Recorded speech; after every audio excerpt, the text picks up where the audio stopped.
आप सभी का स्वागत है। नमस्कार, सत श्री अकाल, आदाब। उम्मीद करता हूं आप सभी अच्छे होंगे, खुश होंगे, मस्त होंगे, मजे करते होंगे, खूब एंजॉय करते होंगे और नहीं पढ़ते होंगे। लेकिन अब तो पढ़िए, अब तो एग्जाम आ गया है। तो लगाओ, ऐसे लगाओ जो कैरियर को बदल दे।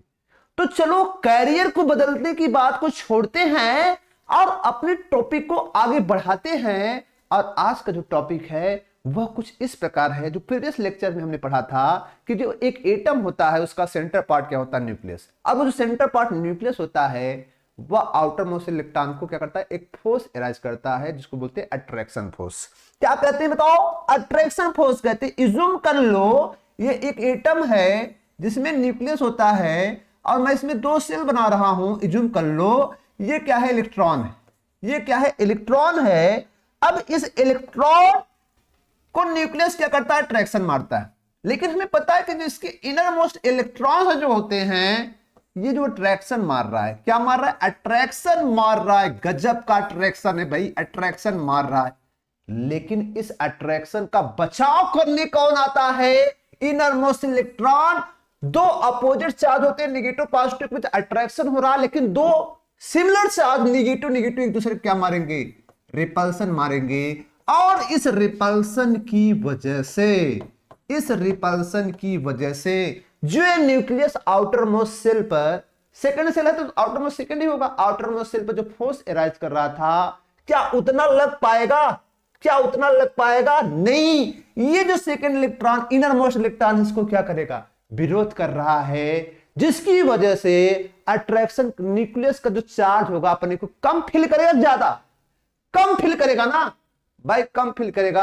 आप किसी को खींच रहे थे, उसको कोई बगल सपोर्ट कर दिया, भाई आप क्यों इसको खींच रहे हैं, तो बात तो बिगड़ जाएगी ना। आज हम उसी पर डिस्कशन करने वाले हैं, आखिर उसी पर डिस्कशन करने वाले हैं। अगर ये न्यूक्लियस मैं कहता हूं कि इसका जो चार्ज है प्रोटॉन एक्चुअल अगर मान लो कितना है, अगर मैं कहता हूं ये एक्चुअल चार्ज में पहले जेड था, लेकिन क्या इसकी वजह से चार्ज में जेड रह पाएगा? नहीं रह पाएगा, और कुछ और कह जाएगा। आखिर क्या कह जाएगा? इसकी वजह से इस पर एक इफेक्ट हो जाएगा जो जेड इफेक्ट के नाम से जाना जाएगा, और जेड माइनस क्या हो जाएगा, सिग्मा।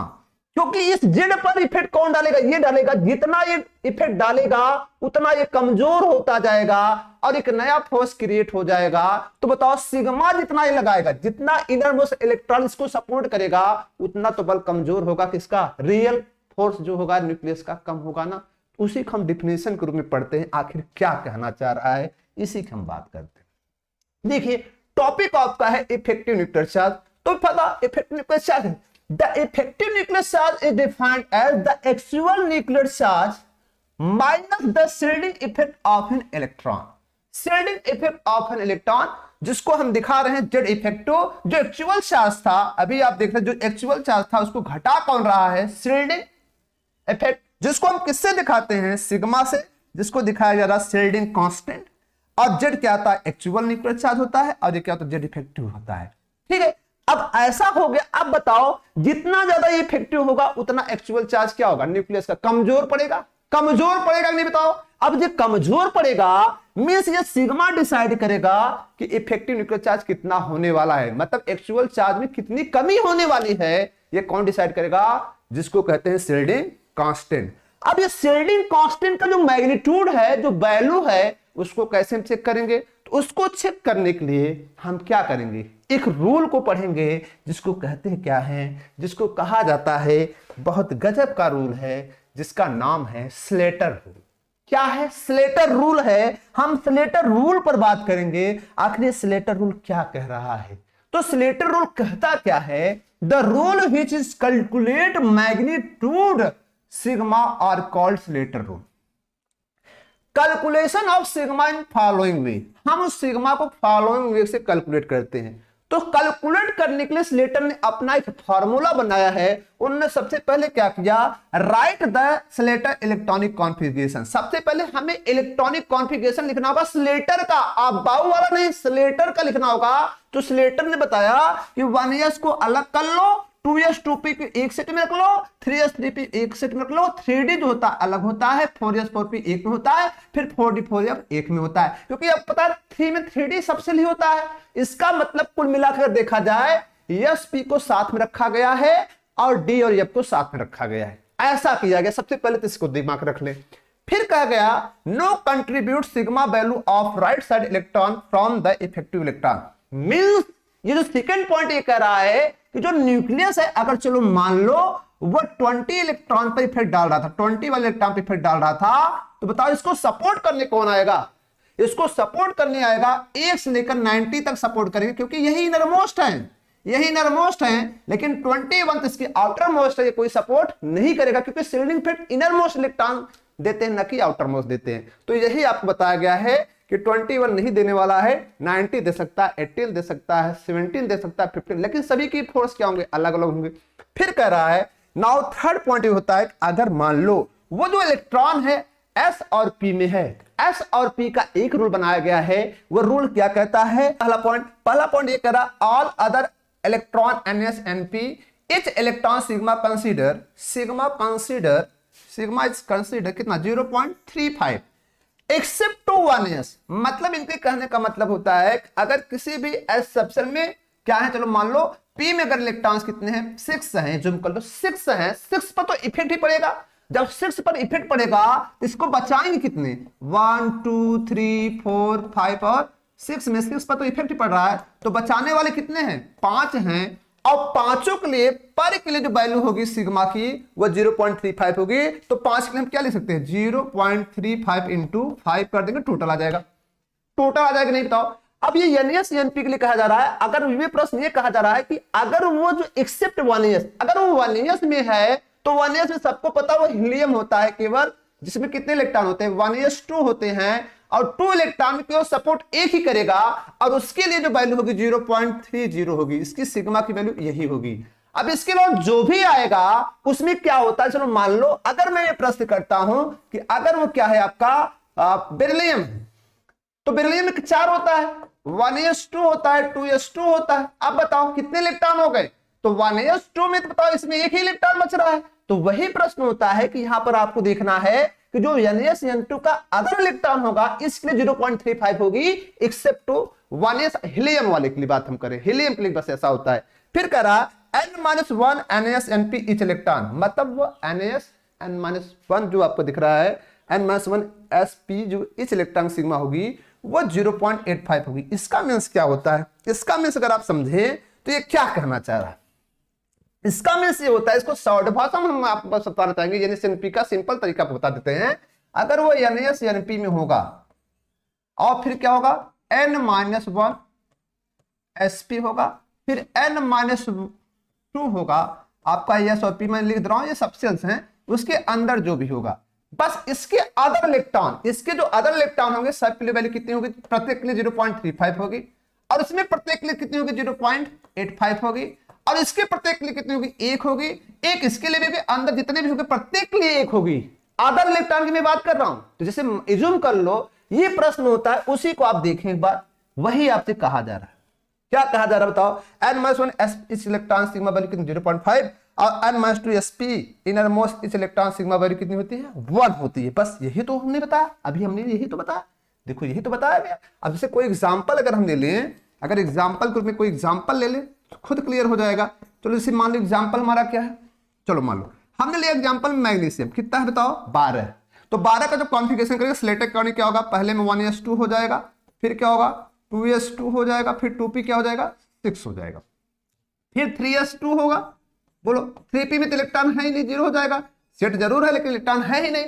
अब बताओ इफेक्ट किस पर पड़ेगा? 12 वाले पड़ेगा। तो बताओ कुल इलेक्ट्रॉन कितने हैं? 12 है। तो बताओ इसमें 12 में तो देखा जाए इस 3s के पास कितने इलेक्ट्रॉन बच रहे हैं? क्या बताओ ये NS में है कि नहीं? NS में NP में आ रहा है कि नहीं? ये किस में आ रहा है? N-1 में आ रहा है कि नहीं बताओ? SNP में। अरे भाई अगर ये 3 है तो एक में क्या होगा? 2 हो जाएगा। और ये वाले सब क्या आ रहे हैं? N-2 में आ रहे हैं, बताओ। तो बताओ इसमें कितने इलेक्ट्रॉन बच रहे हैं? इसमें केवल 1 इलेक्ट्रॉन बच रहा है। तो 1 इलेक्ट्रॉन जब बच रहा है तो 1 का इंटू कितना हो जाएगा? 0.35 हो जाएगा। ये इतना इफेक्ट डालेगा। अब बताओ इसमें कितने बच रहे हैं? 6 2 8। अभी तो इनरमेशन है, हर के लिए हर वाले इलेक्ट्रॉन क्या होंगे, अंदर होंगे, और जब अंदर होंगे तो कितनी वैल्यू देंगे बताओ, ये 0.85 कितने का मल्टीप्लाई करेंगे, 8 का करेंगे, इसे जोड़ते जाओ, और कितने बच रहे हैं, 2 बच रहे हैं, हर के लिए वैल्यू कितनी होती है, 1 होती है, ये मल्टीप्लाई कर दो, इसी को ऐड कर दो, वैल्यू आ जाएगी, इसी को ऐड कर दो, वैल्यू आ जाएगी। तो बताओ 12 में अगर देखा जाए, मैग्नीशियम में तो टोटल 12 इलेक्ट्रॉन्स होते हैं, तो बताओ 12 में सपोर्ट करने वाले 11 होंगे, तो जो 11 है वो तो NS में ही है, बोलो है ना, तो कितना सपोर्ट करेगा, क्योंकि NS वाले को तो सपोर्ट 0.35 ही मिलेगा।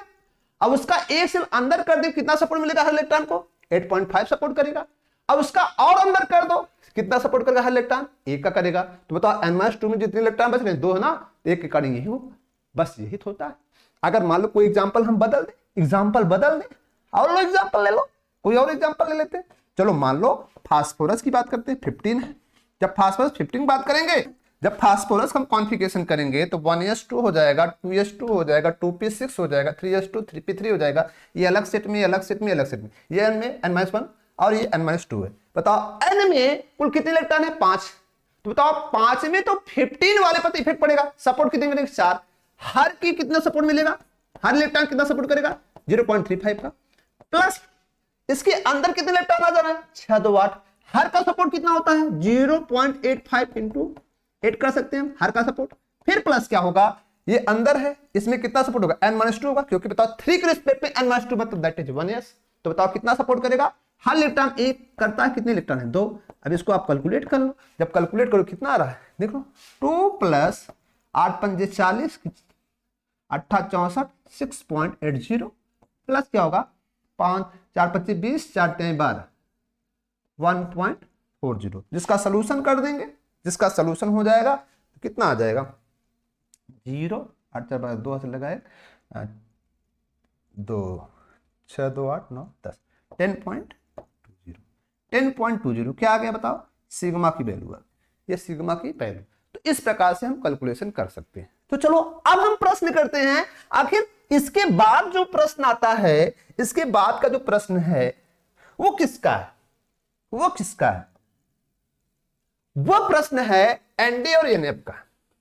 एनडी एनएफ का सबसे बहुत सरल प्रश्न है, बहुत सरल होता है, बहुत सरल प्रश्न होता है। अगर एनडी और एनएफ के लिए हम सिग्मा को निकालना चाहें तो उसके लिए सब कुछ रूल वही है, बस आपको 2 रूल को याद रखना है। इसमें डी में जो अदर इलेक्ट्रॉन होते हैं, जैसे D10 है, 10 में से कितने इलेक्ट्रॉन, 10 को इफेक्ट पड़ा, बचाव कितने के देंगे, 9।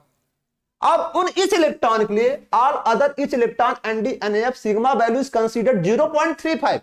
पहली बात हो गई, एक बात याद रखना है, और all each electron left side NdNF sigma value consider 1। मतलब इसमें 2 ही वैल्यू कंसीडर करनी है, लेकिन NpNs में कितनी की थी, 3 वैल्यू थी। तो बताओ इसका अगर हम प्रश्न करें, सिंपल वर्ड में अगर हम प्रश्न करें, चलो मान लो हमें जिंक का निकालना है 30 का, तो बताओ जिंक का पहले कॉन्फ़िगरेशन सिलेक्टर से करेंगे 30 का, तो बताओ क्या होगा, एक ब्रैकेट में 1s2 होगा, फिर क्या होगा 2s2 होगा, फिर 2p6 होगा, 10 हो गया, 3s2 होगा, 3p6 होगा, 18 हो गया। फिर कौन आएगा बताओ, फिर तो आएगा 3d आएगा ना, तो 3d कितना हो गया, 10 हो गया, 3d 10 हो गया। फिर कौन आएगा, 4s2 आएगा, 4p आएगा, 4s2 में 2 इलेक्ट्रॉन है, 4p में 0। बोलो यही होगा सिलेक्टर कॉन्फ़िगरेशन। अब बताओ जिंक का जब बात हम कर रहे हैं तो जिंक में डी के लिए बात कर रहे हैं, डी के लिए प्रश्न कर रहे हैं, तो डी तो हमारा यहां है ना, अब इसके राइट में है कि नहीं, तो राइट तो कोई सपोर्ट करेगा नहीं, इसको हम सिग्मा कंसीडर नहीं करेंगे। अब बताओ इसको कितना सपोर्ट मिल रहा है, 10 में कितने सपोर्ट मिलेंगे, ऑल अदर इलेक्ट्रॉन एनडीएनएफ कितने सपोर्ट देंगे, 9 देंगे, कितने पावर में देंगे, 0.35 में देंगे, प्लस अब जितने भी लेफ्ट साइड वाले इलेक्ट्रॉन्स हैं सबके लिए वैल्यू कितनी होगी, एक होगी, कितने बताओ, 6 2 8 6 2 8 6 2 8, कितना हो गया 18, 1 इंटू 18 कर दो, आंसर आ गया 18, प्लस कितना हो गया बताओ, 9 25 45, 5 9 3 27, 27 5 कितना हो जाएगा 32 हो गया।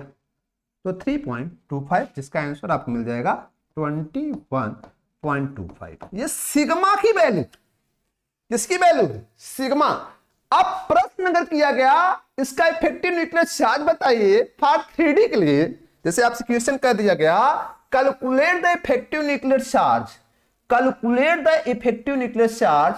अब यहां पर आ जाओ, पहले तो ये वाला प्रश्न देख लेते हैं, ये वाला प्रश्न क्या कहता है? अगर यही क्वेश्चन है तो मैं तो सिग्मा बताया था, अगर यही क्वेश्चन आपसे ये प्रश्न कर देता इसी का, अगर प्रश्न करता कि फास्फोरस के लिए आपको बताना इफेक्टिव न्यूक्लियर चार्ज, फास्फोरस का क्या बताना है? इफेक्टिव न्यूक्लियर, मतलब जेड इफेक्टिव आपको बताना है फास्फोरस का, तो क्या करते हैं? जेड माइनस सिग्मा करते ना, तो बताओ फास्फोरस का एक्चुअल न्यूक्लियर चार्ज कितना होता है? 15 होता है। आप 15 रखेंगे, सिग्मा कितना निकाले हुए हैं? 10.20, 10.20 रख देंगे, आपका आ गया आंसर, आपको आंसर मिल जाएगा 4.80 मिल गया, जेड इफेक्टिव। क्या मिल गया?